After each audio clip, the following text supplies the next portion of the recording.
जी अस्सलाम वालेकुम। मैं हूं आपका होस्ट मुसव्वर अली बलोच। आप जानते हैं कि मैं एक प्रोग्राम जो है ना वो करता हूं। प्रोग्राम तो बहुत सारे हैं हमारे सलामती न्यूज़ पर, लेकिन वी प्रमोट वी एनकरेज, ठीक है। ये प्रोग्राम हम करते हैं और इस प्रोग्राम में हम आजकल जो है वो इंटरव्यूज़ कर रहे हैं बलोची फ़िल्म के लेजेंड जितने भी हैं उनसे।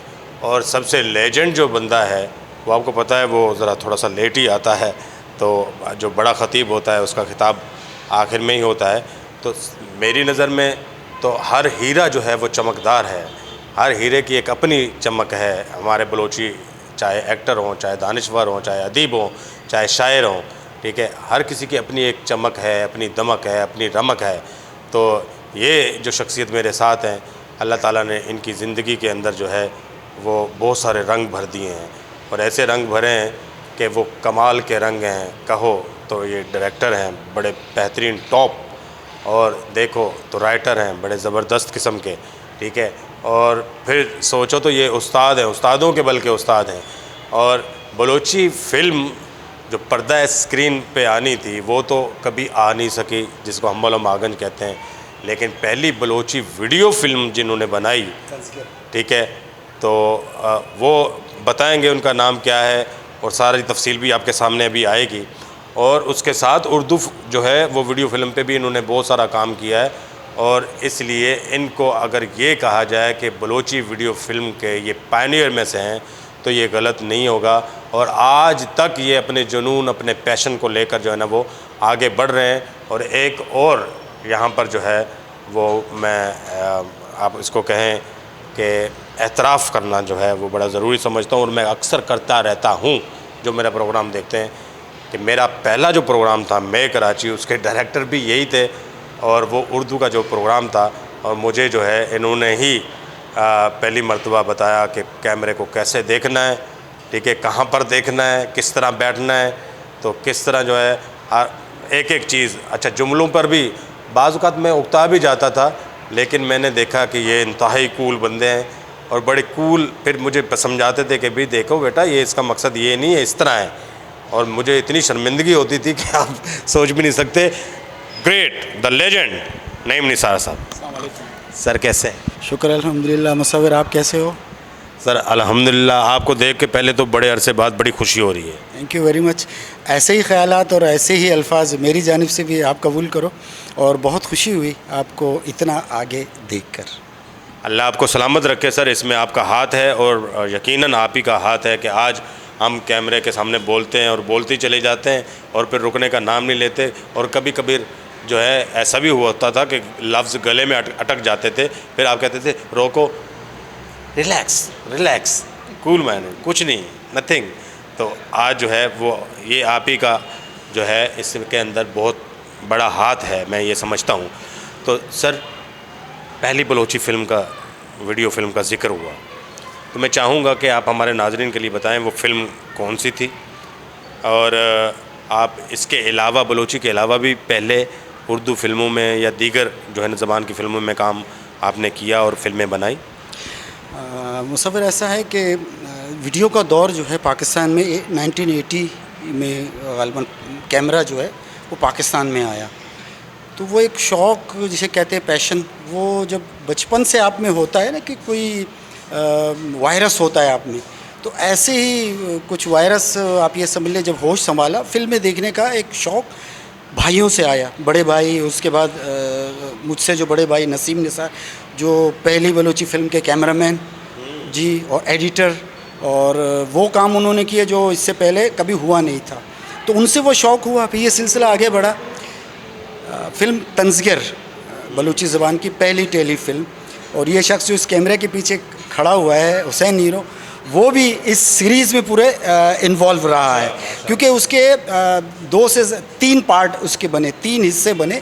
तो अवली में नहीं, लेकिन बाद के ड्रामों का ये हिस्सा रहा। तो एक हिस्ट्री है, तारीख़ है, जैसे हर चीज़ की एक तारीख़ होती है। मगर जैसा आपने कहा कि उर्दू फ़िल्म से इब्तिदा असल में हुई, क्योंकि उस वक्त तक बलोची के बारे में किसी के जहन में ये बात मतलब आई नहीं थी कि जैसे दीगर चीज़ें बनती हैं ऐसे बलूची ज़बान में भी बन सकती हैं। अब मेरा जो वो शौक़ था फ़िल्मों का, फिर ड्रामों का, तो कहीं मतलब वीडियो जब हमारे पास आया कैमरा, सडनली लियारी में वो पहला कैमरा था। हमने प्रोडक्शन हाउस की अगर कहेंगे तो वो भी पहली production house Gypsy video film production के नाम से हमने रखी थी, जो अपने इस शौक़ और पैशन को तो मैं साथ चलता था, मगर वो एक कमर्शियली तौर पर भी हमने वीडियो मेकिंग का एक सिलसिला ऐसे जारी किया जो बाद में एक बड़े इंडस्ट्री की शक्ल में आया। जैसे कि बलोची फ़िल्म की इंडस्ट्री एक बनी है, तो प्राउड हमें फ़ील होता है कि इब्तदा हमसे हुई। तो रोशनी के सफ़र के नाम से पहली उर्दू फिल्म बनाई, स्क्रिप्ट लिखा उसका, डायरेक्शन उसकी दी, कुछ पता नहीं मगर शौक़ तो था। स्क्रिप्ट आपने लिखा? उसका राइटर भी तो, और उस वक्त मैं आपको बताऊं मेरी उम्र सिर्फ 18 साल थी।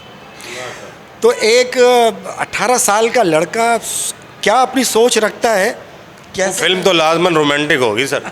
नहीं, इत्तेफाक ये है कि उस दौर में, ये 80s का दौर था, टीवी पर ऐसे ड्रामे मतलब बनना शुरू हो गए थे जो बड़े सबक आमोज़ थे, तो उनसे इंस्पिरेशन थी। तो ये मंशियात के मौजू पर एक फ़िल्म थी कि अब 80s का आप दौर याद करें, यानी ये फ़िल्म हमने बनाई थी 83 में बनना शुरू, 84 में मुकम्मल हुई। तो उस ज़माने में लियारी में ये चीज़ें आम होना शुरू हो गई थी मंशियात का, तो हमने उसको ताना बाना रख के, मगर बराह रास्त तो उस लियारी को हम टच नहीं कर सकते थे, तो हमने इसको उठा के एक और जो उस वक्त अलाउड था सिंधी कल्चर में उसको ढाला। अब वो हम मतलब एक ज़रिया उसको ढूंढ निकाला।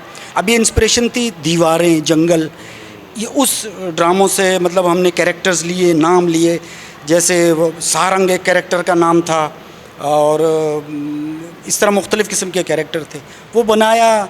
अब ये पहली काविश थी, किसी ने क्या अप्रिशिएट उसे करना था, मगर ये कि हम अपने तय बड़े खुश हुए, अपने हल्के में उसको दिखाया, फिर रिलीज़ करने का प्रोग्राम बनाया तो किसी ने घास नहीं डाली, भाई ये कौन है।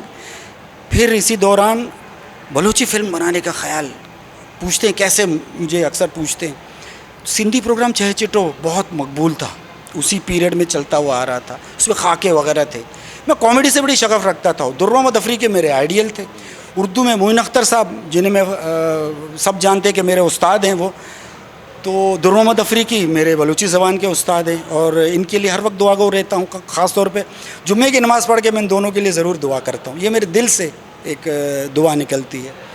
तो इस जब उर्दू में करता था तो मोइन साहब का जो ख़्याल था और अंदाज़ था, फिर स्टेज पे स्टैंड अप कॉमेडी भी की और कंपेयरिंग भी की। अब मुझे क्या पता था आगे चल के कोई चैनल निकलेगा और मैं उसमें जो है वो एंकर बनूंगा, ये तो वक्त की एक तब्दीली का नाम था। दुर्र मोहम्मद अफरी को पहली फ़िल्म तंज़गिर में कास्ट किया, ये ख्वाब था। आप तसव्वुर करें कोई शख्स अमिताभ बच्चन को पसंद करता है और अपने दिल में सोचे मैं अमिताभ के साथ मैं अगर बैठूं तो कैसा लगेगा। ऐसे ही ख्वाब दुर्र मोहम्मद अफरी की, जिनके ऑडियो कैसेट बड़े मशहूर थे। तो फ़िल्म बनाने का जब आया तो उनका एक गाना बड़ा मशहूर था उस ज़माने में, ऑडियो 99 रुपये कुक्कुड़े, वो मेरे जहन में आया। मुझे ऐसा लगा इसमें पूरी कहानी बयान की गई है उस गाने में। उसको विजुअलाइज़ मैंने किया तो मेरे साथ मेरे एक चचा थे ताज मोहम्मद मरूमल्ला, उनको जन्नत नसीब करे, वो जानते थे मुझे कि यह शौक़ है, तो उनकी रिहाइशगाह में शूटिंग के लिए वो हमें बुलाते थे, यहाँ करो, यहाँ बच्चे यहाँ नहीं है। उनके फैमिली दुबई में होती थी, तो खाके बना के फिर ये जब ख्याल आया कि ये बनाना है, तो मैंने कहा ये दुर्र मोहम्मद अफरीकी का गाना मैंने बनाना है और मैं उसको ऐसा करूँगा। तो बोलते अच्छा, बोले अगर दुर्र मोहम्मद अफरीकी आ जाए, मैं उनका मुँह ऐसे देखने लगा ना, ये हाउ इट्स पॉसिबल, वो जो उनको मैं स्टेज पे देखता हूँ। बस बात तो ख़त्म हो गई। शाम को मुझे कॉल आई उनकी, आ जाओ। कॉल मीन्स उनको बुलाया गया। मैं वापस आया, सामने दुर्र मोहम्मद अफरीकी बैठे हुए थे। मैं 5 मिनट तक मैं उनको देखता रहा। जो मेरा आइडियल था, जिसके गाने मैंने सुने, मेरे सामने बैठे हुए हैं। बहरहाल वो गाना बना, वो हिस्ट्री है, पहली फ़िल्म, वो सारा सब कुछ हुआ। इसका जब रीमेक्स बना तो हुसैन हीरो उसके वो पूरे एडिटर थे, सब कुछ बनाया। तो वो गाना बना, एक हिस्ट्री थी, इतना मकबूल हुआ कि उनके हवाले से हमें शोहरत मिली। फिल्म वो बड़ी मकबूल, बहुत ज़्यादा मकबूल, क्योंकि इससे पहले बलोची ज़बान की कोई चीज़ सामने ही नहीं आई थी। ये जी बड़ी बात है। देखें, मैं यहाँ पर थोड़ा सा रोकता हूँ। और पहली बात ये देखें, मैं ये देख रहा हूँ कि नईम निसार साहब जो है वो समंदर जैसा दिल रखते हैं। क्रेडिट जिसका होता है उसको देते ज़रूर हैं, तो ये बड़ी बात है। और मैं इससे बड़ा खुश हुआ हूँ। ये हम आजकल देख रहे हैं कि थोड़ा सा हमारे अंदर जो है ना ये मसला आता जा रहा है, हम क्रेडिट नहीं देते हैं। तो बलोची ज़बान को आगे बढ़ाने में जो वीडियो फिल्म ने जो किरदार अदा किया है, तो इनका क्रेडिट जो है वो इन जो ना लेजेंड को जाता है। अल्लाह ताला जो है ना वो इनको सलामत रखे।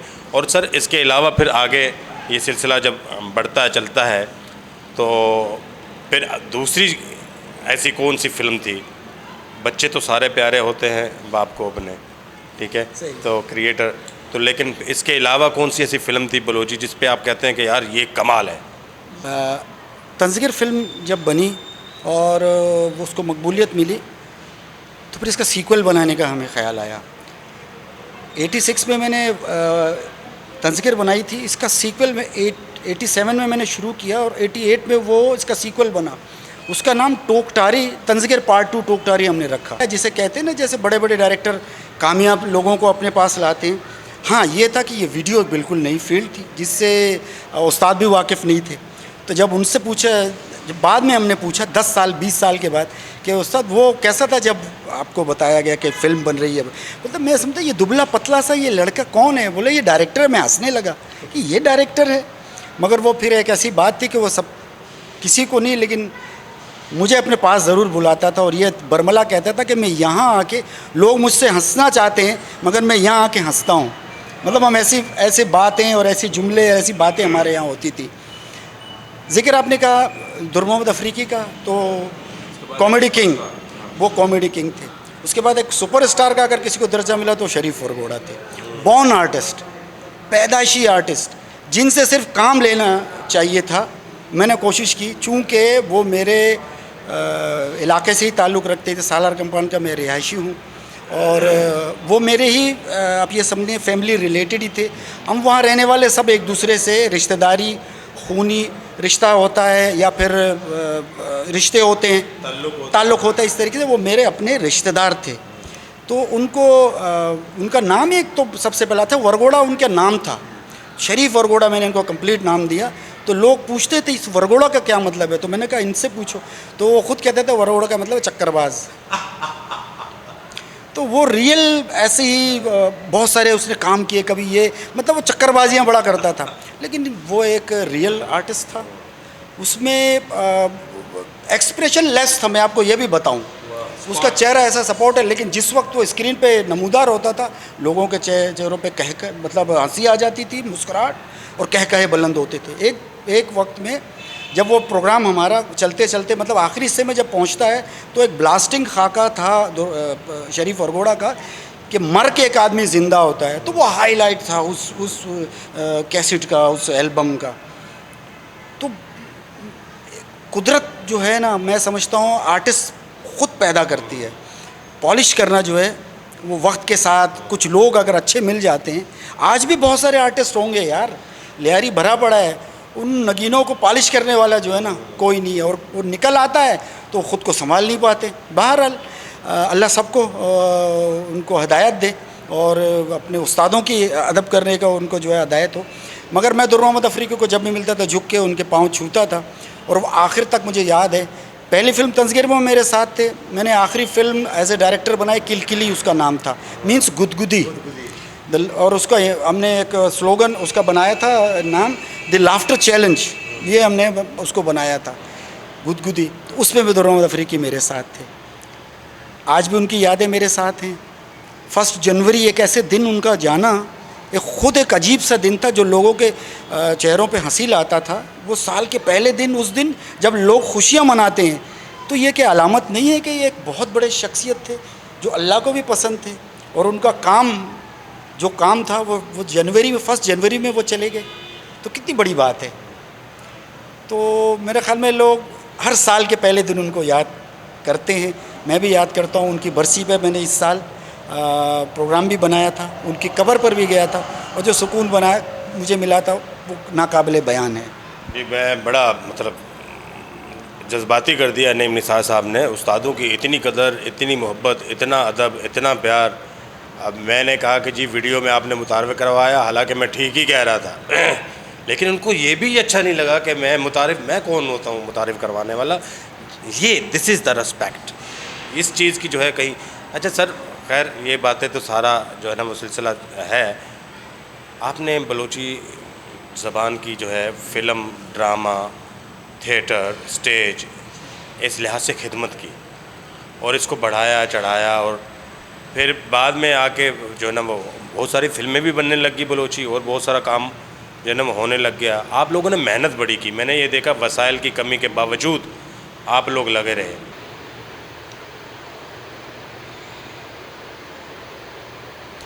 जी सर, आप मतलब ये सारे किस्से अभी आपने जो है ना वो मोहम्मद अफरीदी साहब का जिक्र किया, बड़े लेजेंड अदाकार थे।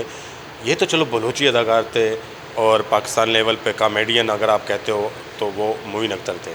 अगर हम इंटरनेशनल लेवल पे चले जाएं, कुछ और अदाकारों की बात करें, तो फिर उन अदाकारों में जो है वो आपको मतलब इंडिया में अगर हम जाएं, पाकिस्तान के बड़े एक्टर्स की बात करें, तो किसको ज़्यादा पसंद करते हैं? मुसव्विर, एक बात आप नोट कर लें, अगर कोई एक्टिंग की फील्ड में आता है ना, तो वो यकीनन कुछ ना कुछ इंस्पिरेशन रखता है, कुछ फिल्में देखता है, कुछ आर्टिस्टों के बॉडी लैंग्वेज को देखता है, कहीं से स्पेनिश, उसके बाद वो एक्टिंग की फील्ड में आता है। अगर वो डायरेक्शन की फील्ड में अगर आता है तो वो किसी न किसी डायरेक्टर को देखकर फॉलो करके ही आता है। तो एक्टिंग में मैं समझता हूँ अगर कोई ये कहे कि वो इस फील्ड में आया और उसने इन बड़े अदाकारों से इंस्पिरेशन नहीं ली, तो वो फिर झूठ बोलता है। दिलीप कुमार इनमें शामिल हैं, अमिताभ उनमें शामिल हैं, पाकिस्तान में अगर आएँ तो मोहम्मद अली शामिल हैं, नदीम, वहीद मुराद, ये बड़े लेजेंड्स थे। मेरी फील्ड कॉमेडी थी, मुझे लहरी साहब भाते थे, मुझे मोइन अख्तर तो वो तो आप ये समझ लें मेरे लिए तो एक अलग सी बिल्कुल हैसियत रखते थे। पहले इंस्पिरेशन वही थे, उनके अंदाज़ को कॉपी करना मेरा शौक़ था। लहरी साहब हो गए, फिर उसके बाद निराला, उमर शरीफ बहुत बाद में आते हैं, मगर जैसे वो आए, वो जिसे कहें आए और छा गए। तो उमर शरीफ की क्वालिटीज़ थी कि वो इतना आगे बढ़े। तो मेरी इंस्पिरेशन अगर मैं इब्तिदा अगर मैं कहूँ तो दिलीप कुमार साहब, उनका अंदाज़, उनके डायलेक्ट डिलीवरी, गो के मैंने अपना ना कोई ऐसी फ़िल्म बनाई जैसे उनका अंदाज़ है, ना मैंने उनकी अदायगी में कुछ कहा, लेकिन अंदर तो मेरे एक ऐसा शख्स मौजूद है ना जो उनसे मुतासिर हुआ। तो जी बड़े बेहतरीन लेजेंड का नाम लिया है, और हमारे बलोची लेजेंड तो नईम निसार साहब हैं। तो सर कोई डायलॉग तो उनका सुना है, कोई ऐसा डायलॉग जो आपको बहुत पसंद है? अब देखिए, दिलीप कुमार साहब, उनको गम का बादशाह कहा जाता था, अलम, रंजो अलम का बादशाह, जो एक्सप्रेशन थे। और उनके बारे में तो ऐसी सी बातें मशहूर थी जो कि वो किसी को किसी फिल्म में बहन बना लेते तो फिर उसके साथ हीरोइन नहीं वो उसको नहीं बनाते थे, माँ बन जाते तो कोई और नहीं करते थे। तो ऐसा क्योंकि वो खुद पे तारी कर लेते थे। दिलीप कुमार साहब का इंटरव्यू मैंने पढ़ा कि वो डिप्रेशन में चले गए थे जब वो ये देवदास और दीदार और ये फिल्में बना के मुग़ल आज़म, वो डिप्रेस कर लेते थे ख़ुद को। तो यार वो एक्टर कहाँ थे? वो तो एक लेजेंड थे, और अजीब सी यानी उनकी वो थी। बहरहाल क्रांति फिल्म बाद के दौर की, उनकी कैरेक्टर हीरो से कैरेक्टर में चेंज होने वाला जो पीरियड था, क्रांति में उनका एक डायलॉग था जो अब मेरी भी निशानी बन चुका है, क्योंकि मैं कहीं ना कहीं जब जिक्र होता है तो मैं वो डायलॉग, वो मुकालमा में ज़रूर दोहराता हूँ। क्रांति में वो एक गद्दार के लिए कहा जाता है, तो वो अपने सामने वाले को कहते हैं जो अपनी ही सरज़मीन को बेच खाता है, तो कहते हैं कुल्हाड़ी में लकड़ी का दस्ता ना होता तो लकड़ी के कटने का रास्ता ना होता। तो ये बात वो है कि इसको हर दौर में आप फिट कर सकते हैं, कहीं भी, किसी भी फील्ड में, चाहे वह हमारी एक्टिंग की फील्ड हो, चाहे बिज़नेस हो, चाहे कहीं भी हो। मात वहीं खाते हैं, अपनों से ही खाते हैं। मेरी कश्ती डूबी वहाँ जहाँ पानी कम था। तो इस डायलॉग को आप कहीं भी उसको रख सकते हैं। अच्छा, फिर उस तरीके से मैं पाकिस्तानी मोहम्मद अली साहब, क्या कैरेक्टर, क्या कैरेक्टराइजेशन उनके बारे में कहा जाता है कि डाकू से अच्छा डाकू का कैरेक्टर उनसे अच्छा कोई नहीं कर सकता। जागूटा इंसान जो बलोची एक बलोच कैरेक्टर पर बेस्ड था, कादिर बख्श बलोच, कादू मकरानी, वो आप उसमें देखें, आप उस फिल्म को, उसमें ड्रेसिंग और उसमें दीगर चीज़ें आप देखें तो एक पूरा एक माहौल आपको मिलेगा कि वो किस तरीके से उन्होंने वो किरदार किया। इसी तरीके से कालू फिल्म में उन्होंने एक स्याह फाम बलोच का कैरेक्टर किया, उसमें जान डाल दी। तो ऐसे अवामी जो कैरेक्टर थे, जो इलाकाई, वो बहुत खूबसूरती से वो किया करते थे। उन्होंने एक फ़िल्म अच्छे मियाँ में एक थारे मारे अंदाज का, आईना और सूरत में उन्होंने ऐसा कैरेक्टर किया। तो वो लेजेंड थे, वो बहुत बहुत बड़े आर्टिस्ट थे, उनसे बहुत ज़्यादा मैंने सीखा। अच्छा, ये एक्टिंग की बात होगी, डायरेक्टर कौन पसंद है? आप डायरेक्टर खुद भी माशाल्लाह बड़े कमाल के हैं, तो डायरेक्टर भी कोई कमाल का ही सोचा होगा आपके, जो जिसको आप इंस्पायर हुए। अदाकार कमाल भी बहुत अच्छे डायरेक्टर थे, वो वाकई कमाल के थे। उनकी फ़िल्म इंसान और गधा मुझे बड़ी पसंद थी। इस मौजू पे, इस टॉपिक पे मैं दावे से कहता हूँ पूरे बर्रे सगीर में, क्या हॉलीवुड में भी कोई फिल्म नहीं बनी है कि एक गधा किस तरह इंसान बनता है। वो एक अलामती किरदार था।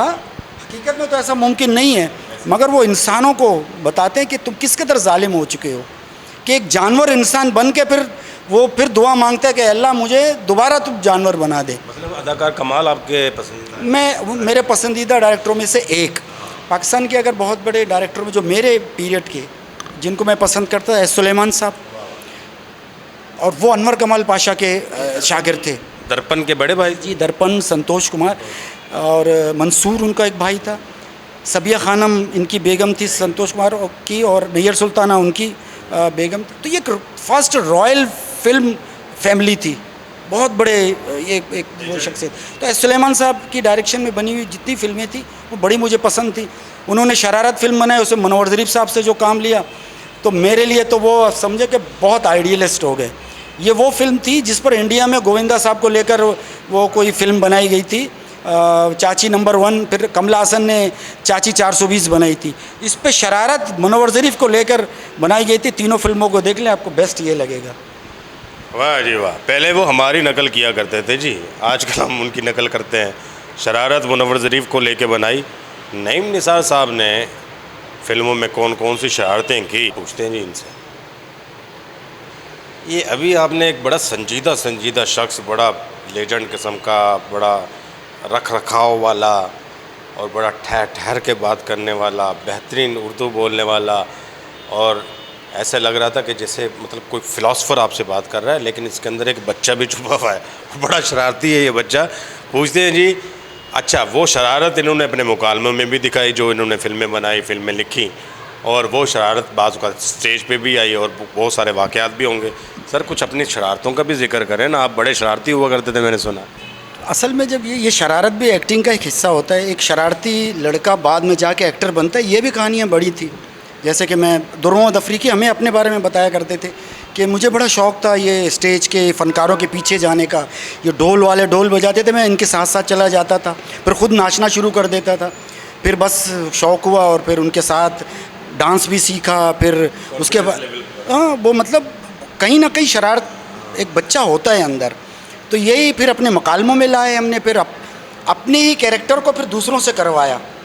तंज़गिर में तो बड़े दिलचस्प, मतलब बेसिकली तो मुझे डायरेक्टर का ज़्यादा मनसब पसंद था, मगर जितने भी फिर तंज़गिर में मैंने काम किए वो काम थे जब बंदे रिप्लेस हो जाते थे। क्योंकि पहली फिल्म थी, कोई आइडियल तो था ही नहीं कि यार उसकी तरह करो, यार अब्दुल सलाम की तरह करो, नूर मोहम्मद की तरह करो। कोई अदाकार इससे पहले तो था ही नहीं बलूची में। हाँ, सिर्फ ऑडियो के थे, हम कहते हैं नूर मोहम्मद की तरह करो, उसकी तरह करो। तो फिर अपने कैरेक्टर फिर उसको लिख के दूसरों से फिर करवाता था। बहरहाल बहुत सारे वाक़यात, दिलचस्प ऐसी शरारतें, मुकालमे।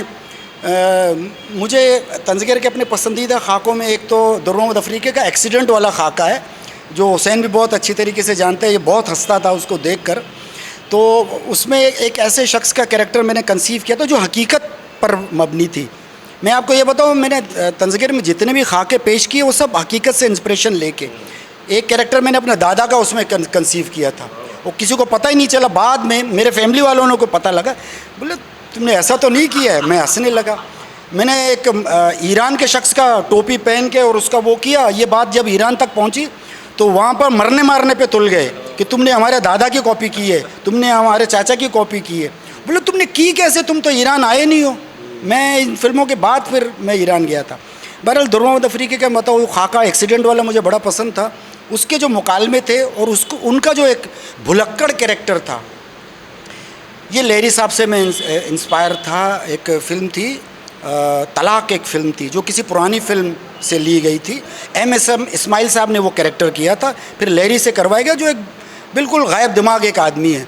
तो अंकल को वो मैंने, क्योंकि अंकल में थोड़ा सा भूलने की थोड़ी आदत उसमें थी, तो वो कैरेक्टर मैंने कहा उसका एक मतलब वो आता है, उसका बेटा उसको बताता है कि भाई वो तुम्हारा दोस्त फ़िलाँ फ़िलाँ। अब वो कैरेक्टर मैंने किया जिसका एक्सीडेंट हो जाता है कि बाबू है एक्सीडेंट बीता।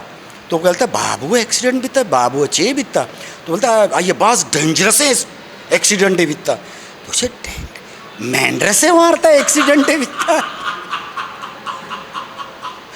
आप लोगों का हंसी मतलब, तो बोलता है मेंढर से ना डेंजरस है, डेंजरस यानी खतरनाक है भाई बीता।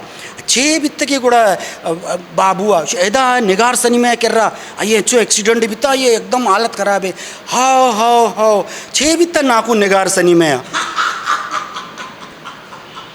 अरे नाकू निगार ना अब्बा, निगार सनी में कर एक्सीडेंट बिता, नाकू बाबू है।